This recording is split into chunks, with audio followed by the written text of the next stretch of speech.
ஏங்க கொஞ்சம் தலைவலிக்க மாதிரி இருக்கு, ஒரு கப் காஃபி போட்டு கொண்டு வருவீங்களா? உனக்கு இல்லாத காப்பியா இப்ப கொண்டு வர சின்ன பொண்ணு.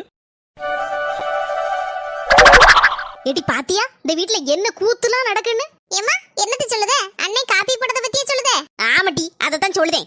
தலைவலின்னா ஒரு வார்த்தை சொன்னா உங்க அண்ணக்காரனை பத்தியா ஒரே ஓட்டமா ஓடி போய் காப்பியை போட்டு கிடக்கான். பொண்டாட்டி ஊன்னு சொல்லதுக்குள்ள இவன் சுத்தி விட்ட பம்பரமா வேலை செய்தான். உங்க அண்ணன் போற போக்கு சரியில்லை. எப்ப பார்த்தாலும் பொண்டாட்டி சொல்லதான் கேட்கான். எனக்கு என்னவோ நல்லதா படல. மகாராணி காப்பி போட்டு குடிக்க மாட்டான். என்கிட்ட சொல்லணும் உன்கிட்ட சொல்லணும். என் மௌன வேலை வாங்குதாளா?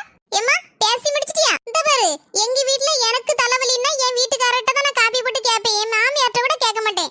உடனே எங்க வீட்டுக்காரர் வாடி போய் ஒரு கப் காப்பி போட்டு சூடா கொண்டு தருவாரு. அதே மாதிரி தான் அண்ணியும். இதுல